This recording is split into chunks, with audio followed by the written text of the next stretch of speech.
হ্যাঁ, ছোট্ট বন্ধুরা, তোমরা সব কেমন আছো? বেশ, এখন শীতের মজা, পরীক্ষা শেষ। অবশ্য রেজাল্ট বেরোনোর সময় হয়ে এসছে, ডিসেম্বর মাস। পিকনিক টিকনিক নিশ্চয়ই করছো সব। পিকনিক করছো, ভালো ভালো খাবার খাচ্ছো, সাথে তো কমলা লেবু তো রয়েছেই। যাই হোক, আমি তো তোমাদের আহ আজকে এসেছি গল্প শোনাতে। আমার সেই ইউটিউব চ্যানেল 12 মাসে 13 পার্বণ। আমি তোমাদের নারায়ণ গঙ্গোপাধ্যায়ের টেনিদা সিরিজ তো অনেকেই গল্প শুনেছি।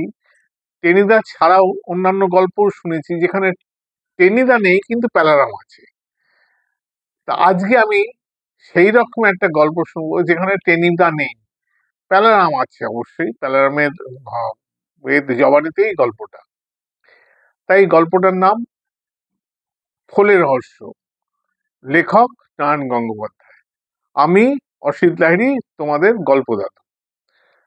গল্প তো বলবো, তার আগে যেটা বলে নিই বরাবরের মতো, এই গল্প তোমাদের কেমন লাগলো সেটাকে তোমরা আমাকে জানাবে, লাইক দেবে, কমেন্টস করার থাকলে কমেন্টস করবে, ভালো লাগলে শেয়ার করবে, সাবস্ক্রাইব করবে। ফলে আমি আরো নতুন নতুন অনেক গল্প তোমাদের শোনার ব্যাপারে উৎসাহ পাবো। যাই হোক, এখন শুরু করা যাক। থলে রহস্য। পটলডাঙার বিরিঞ্চি কখনো পাড়াগা দেখেনি। তার বন্ধু নীরদ ওরফে নেদারও সেই অবস্থা, সেও দেখেনি। তাই ক্লাসের হারু যখন গ্রাম থেকে ঘুরে এসে বলল, পাড়াগা কি সুন্দর, তার মাঠে মাঠে মাঠে ধান, গাছে গাছে ফল ফুল, আকাশে কেবল কোকিল আর হংসবালাকা, তখন বিরিঞ্চির ভারী মনটা খারাপ হলো, ভীষণ খারাপ হলো। এত মন খারাপ হলো যে নাকের ডগা সুরসুর করতে লাগলো। আর টিফিন পিরিয়ডে বসে বসে দুয়ানা চিনে বাদাম খেয়ে বললে, একটুও কাউকে ভাগ দিল না, একা একাই সবটা খেয়ে নিল। বিরিঞ্চির এক পিসিমা থাকেন হুগলির এক পাড়ায়। কলকাতা থেকে যেতে মাত্র 3 ঘন্টা লাগে সেখানে। কিন্তু বিরিঞ্চির বাবা কখনো সেখানে নিয়ে যাননি, কাউকে যেতেও দেননি। তার ধারণা, হাওড়া স্টেশনে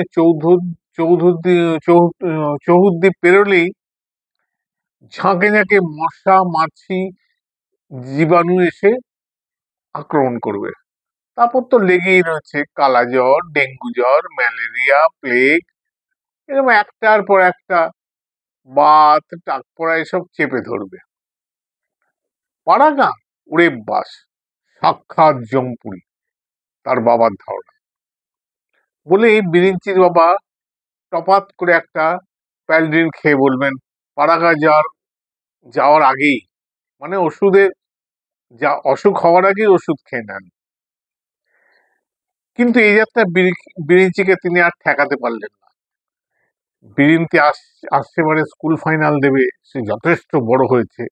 সে বিদ্রোহী করে বলল, পিসিমার বাড়ি আমায় যেতে দেবে না? বিরিঞ্চির বাবা বললেন, উফ, অসম্ভব, দেবে না তো? ঠিক আছে, তাহলে রাস্তায় বেরিয়ে আমি তেলে ভাজা খাবো। হ্যাঁ? বিরিঞ্চির বাবা ভীষণ খেলেন, ওতে যে কলেরা হবে। তারপর পথের ধারের থেকে ফিরিওয়ালার শরবত খাবো। সে কি? বিরিঞ্চির বাবা আঁতকে উঠলেন, তাহলে তো ডবল নিউমোনিয়া। আইসক্রিমও কিনে খেতে পারি, কেউ আটকাতে পারবে না। বিরিঞ্চির বাবার তো তখন প্রায় ফিট হওয়ার উপক্রম। ধরা গড়ায় বললেন, যক্ষা হলে সামলাবে কি? তাহলে পিসিমার বাড়ি যেতে দাও। পিসিমার বিরিঞ্চির বাবা প্রায় অথই জলে হাবুডুবু খাচ্ছিলেন।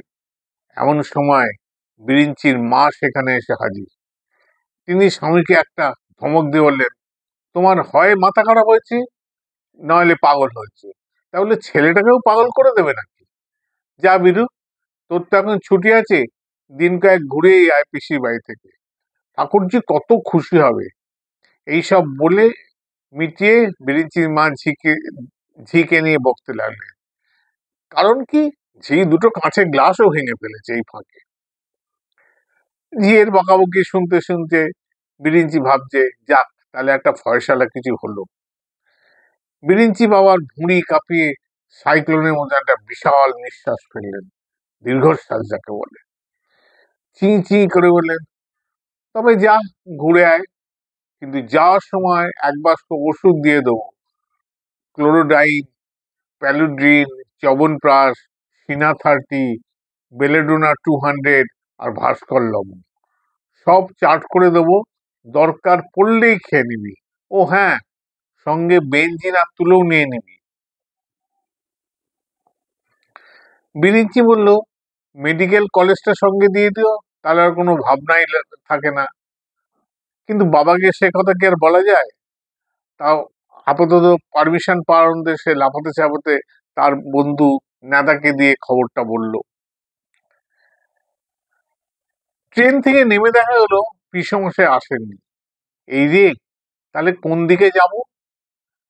বিরিঞ্চি বলে, আয়, ওই প্ল্যাটফর্মে কিছুক্ষণ হাওয়া খেয়ে নি, তারপর ভাবা যাবে। নেদাকে বলল। নেদা বলল, বেজায় খিদে পেয়েছে, হাওয়ায় তো খাওয়া খেয়ে তার পেট ভরবে না। বলতে বলতেই পিসমশাই এসে হাজির। পায়ে চটি, গায়ে গেঞ্জি, কাঁধে গামছা, হাঁপাচ্ছেন। বিরিঞ্চি দেখেই চিনল, তাদের কলকাতা বাড়িতে দু একবার পিসমশাইকে দেখেছে। ধাঁ করে তক্ষুনি একটা প্রণাম ঠুকে দিল। তাই দেখা দেখি নেদাও একটা প্রণাম ঠুকে দিল। পিসমশাই বললেন, আসতে একটু দেরি হয়ে গেল, রাস্তার মধ্যে ভালো মাছ দেখলাম, তাতেই। আরে আরে, পিসমশাই হাতে ন্যাকড়ার পুঁটিতে কি যেন একটা দাপাদাপি করছে। হঠাৎ তা থেকে কালো লম্বা মতন একটা জিনিস ছিটকে পড়লো নেদার পায়ের কাছে। নেদা সঙ্গে সঙ্গে 3 হাত জাম দিয়ে বলল, সাপ সাপ। সঙ্গে সঙ্গে বিরিঞ্চি আছাড় খেতে খেতে সামনে, হ্যাঁ, সাপ কোথায়? সাপ কি সাপ? কাঁচা পাকা গোপের তলায় পিসমশাই হাসির ঝিলিক দিয়ে উঠল। সাপ নয়, সাপ নয়, মাগুর মাছ। বলে পিসমশাই উপুর হয়ে সেই কালো লম্বা জিনিসটা খপাত করে পাকড়াও করলেন। তারপর বললেন, তোমাদের জন্য এগুলো কিনতে দেরি হয়ে গেল, নাও চলো বাড়ি চলো। বাড়ি কাছেই, কাঁচা রাস্তা দিয়ে মিনিট 10 হেঁটে একটা আমবাগান পেরোতেই বাড়ি। পিসিমা দোরগোড়ায় দাঁড়িয়েছিলেন, ভারী খুশি বললেন, আয় আয়, এতদিনের পিসি পরে বুঝি গরিব পিসিকে মনে পড়লো। আর এটি বুঝি তোর বন্ধু, কি নাম? নেদা। তা বেশ, তা বাবা এসো, ভেতরে এসো। তারপর চিড়ে, মুড়কি, নারকলের নাড়ু, এলাই ব্যাপার। খেতে খেতে বিরিঞ্চি বলল, বেশ লাগছে না রে? নেদা চোখ মুজে নারকলের নাড়ু চিবিতে বলল, লা গ্র্যান্ডি, মানে সেই টেনিদার কথাটা। দুপুরেও সেই ব্যাপার, মাগুর মাছের কালিয়া, পোনা মাছের ঝোল, মুড়ি ঘন্ট, বাটি চচ্চড়ি, পোস্তর বড়া, সোনামুগের ডাল, বাটির পর বাটি।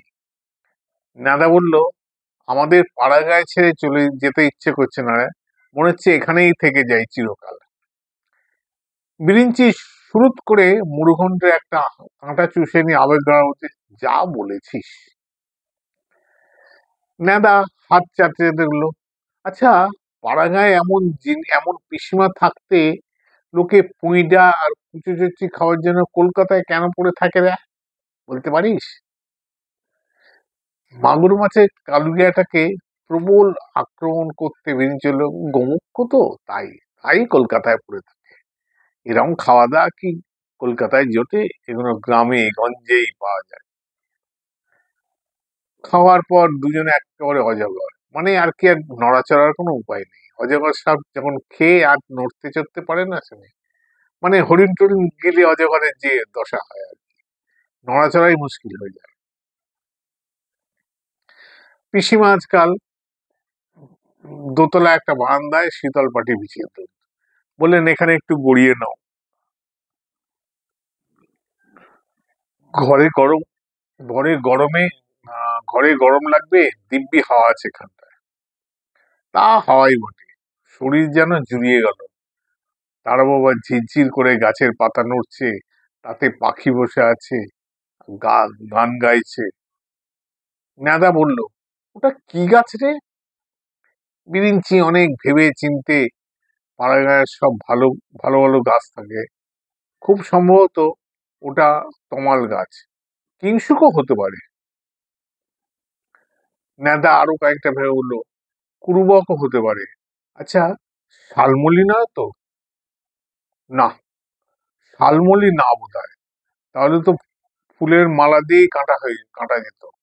কেন পণ্ডিত মশাই সেই যে পড়ায়নি, ফুল দিয়া কাটিয়া কি বিধাতা শালমলি তরুবরে।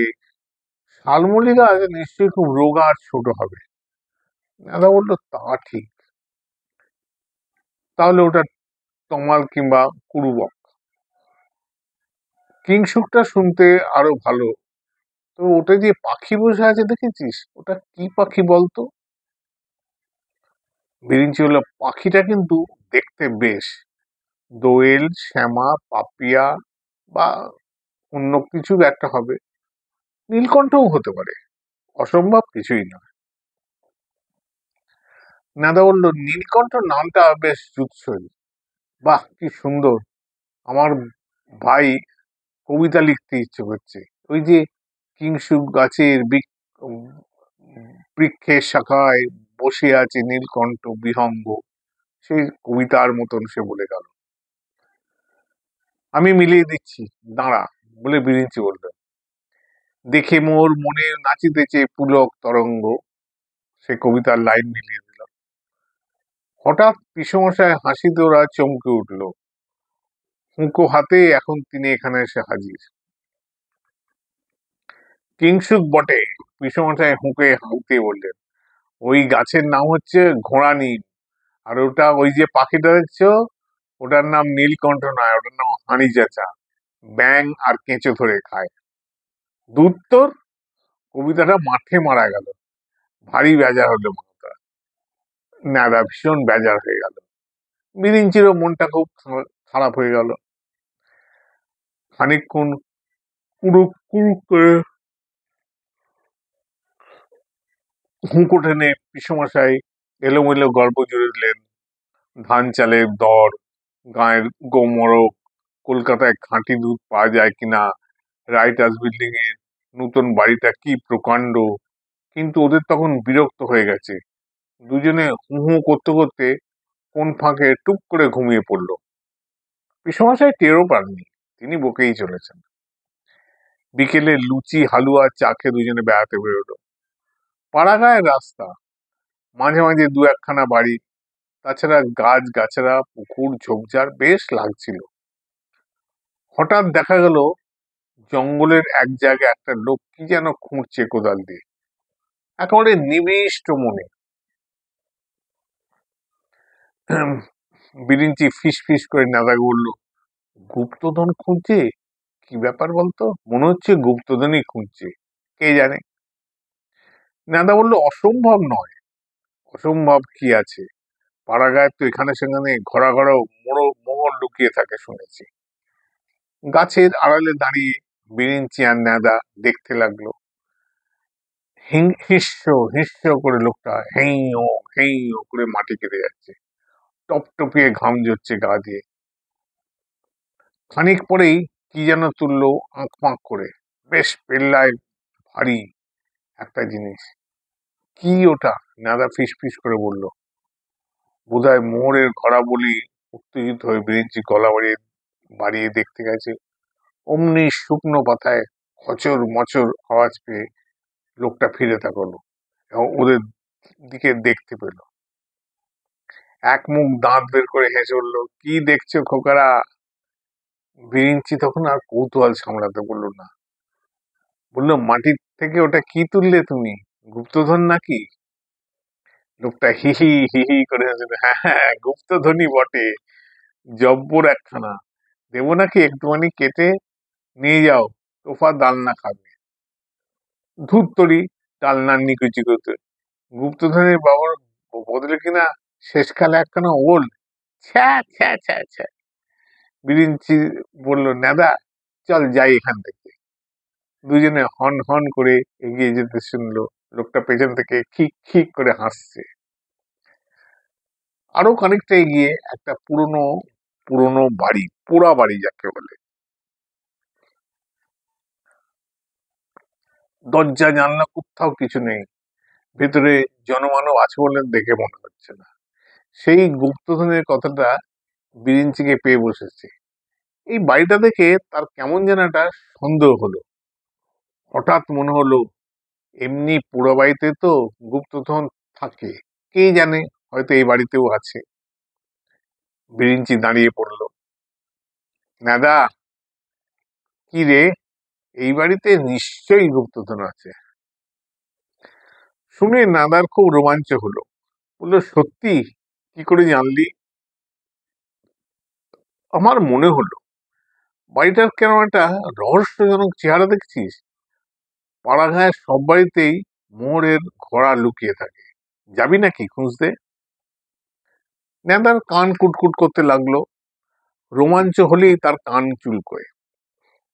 মন্দ কি, চল না, বেশ অ্যাডভেঞ্চার হবে। এদিকে এদিক সেদিক দুজনে তাকিয়ে তারা ওর মধ্যে ঢুকে পড়লো। চল ভাই, এখানে আর নয়, এবার এইসব। তারপরে ঢুকে পড়ে তখন নেদার ভয় করতে লাগলো। অনেক কালের পুরনো বাড়ি, ঠান্ডা, সব শ্যাওলা ধরা ঘর, ইট বেরোনো দেয়ালগুলো আবছা আলোয় যেন হা হা করে হাসছে। নেদার ভারী ভয় করতে লাগলো। চল ভাই, এখানে আর নয়, এসব পোড়া বাড়িতে ভূত থাকে।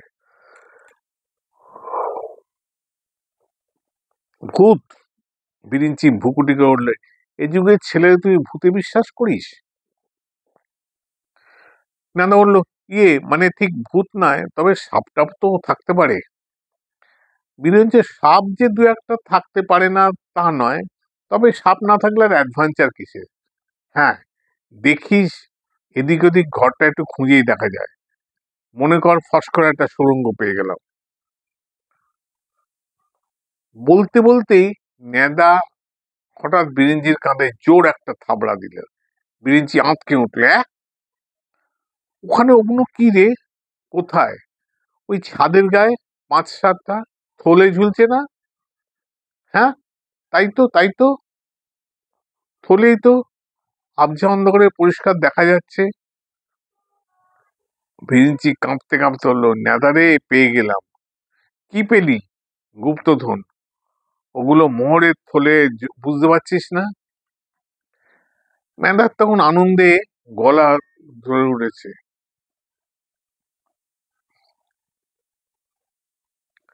কথা বলার আগেই খানিকক্ষণ বু বু করে নিলে। কিন্তু ভাই, গুপ্তধন তো মাটির তলায় থাকে শুনেছি, ছাদে ঝুলিয়ে রাখে বলে তো কখনো বইতে পড়িনি। যারা বই লেখে তারা কি এসব খবর জানে?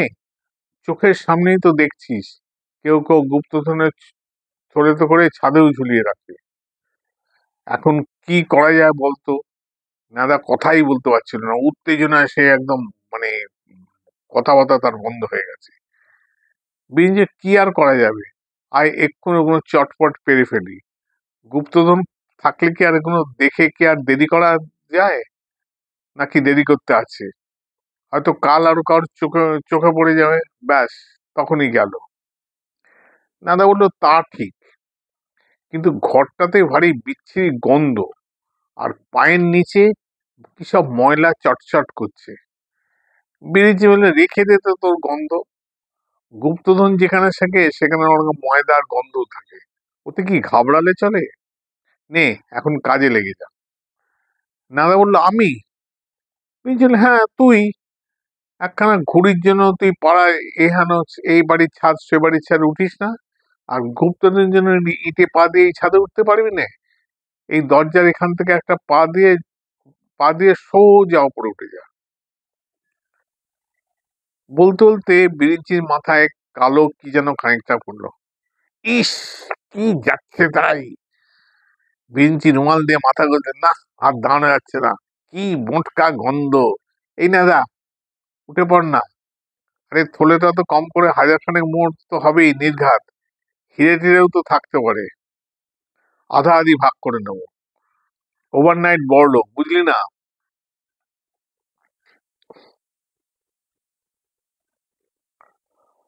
উম, নাদা বললো, নিয়ে যাবে কি করে, লোকে দেখবে যে। বিরিঞ্চি বিরক্ত হলো, কোঁচড়ে করে নিয়ে যাব, কেউ জিজ্ঞেস করে বলবো ওল নিয়ে যাচ্ছি। পাড়াগাঁয় পথে ঘাটে কত ওল নিজের পড়ে থাকে, নিজের চোখেই তো দেখলি। তা দেখলাম বটে। নেদা নেড়ে উঠল, তবে উঠি। ওঠ, আমি নিচে কোঁচা পেতে আছি, মানে কাপড় ধরে। থলে পারবি আর কোঁচার ভেতর টপাটপ টুপটাপ ফেলে দিবি। বলে জয়গুরু বলে নেদা দেয়াল বাইতে উঠলো, এবং কি আশ্চর্য, উঠেও গেল ঠিক। বিরিঞ্জি কোঁথা বেঁধে এদিকে রেডি হয়ে আছে, এক্ষুনি বড়লোক হয়ে যাবে। কোঁচার ভেতর হিরে মোহর জহরত। শিগগির দে, ফেল, ওপর থেকে ফেলে দে, একেবারে দুটো করে, 1 2 3 বলার আগেই নেদা থলে দূরে টান দিয়েছে এক হাতেই। তক্ষুনি হাউ মাউ করে উঠলো, বাপরে গেছি রে, কি হলো রে! আর্তনাদ করে উঠলো, নেদা আমায় কামড়াচ্ছে। হ্যাঁ, মুখক্ষণ কামড়ে কামড়েছে। নেদা সমানে হাউমাউ করলো, ইস, থলের কি দাঁত রে, রক্ত বের করে দিল, এমন দাঁতালো থলে আর কখনো দেখিনি। হ্যাঁ, বলেই আবার সেই কালো কালো বিচ্ছিরি জিনিস বিরিঞ্চি একেবারে মুখে এসে পড়লো। কি গন্ধ রে, ওয়াক ওয়াক! বিরিঞ্চির গলায় পিসিমার মুড়োঘণ্ট আলুয়া উঠে এলো। নেদা চেঁচিয়ে বললো, থলের আমায় কামড়াচ্ছে, আমায় খেয়ে ফেললো রে, থলে যে এত কামড়ায় তা তো জানতাম না। তাড়াতাড়ি করে দেয়াল বেয়ে নামতে গিয়ে নেদা একেবারে বিরিঞ্চির ঘাড়ে পড়লো। তারপর দুজনে ময়লা দুর্গন্ধ মেঝেতে গড়াগড়ি। গুপ্তধনের থলেরা তখন ডানা মেলে উঠতে শুরু করেছে। ওরা উঠে দাঁড়াতেই ওদের নাক মুখ খামচে কিচির মিচির করতে করতে বাইরে বিকেলে ছাওয়ায় তারা মিলিয়ে গেল। ওরা যখন পুরো বাড়ি থেকে বেরিয়ে এলো, তখন আর কেউ তাদের দিকে তাকাতে পারছে না। ময়লার পা থেকে মাথা পর্যন্ত ভর্তি, গায়ে বিচ্ছিরি গন্ধ, যেন গন্ধমাদক পর্বত একজোড়া। বিরিঞ্চি বেজার মুখে বলল, ওগুলো মোহরের থলে নয় রে। নেদা বলে, থলে কখনো কামড়ায় না। বিরিঞ্চি, বোধহয় বাদুড়। নেদা মাথা নেড়ে বলল, আমারও তাই মনে হচ্ছে, বইয়ে পড়েছিলাম অন্ধকার জায়গাতে বাদুড় ঝুলে থাকে।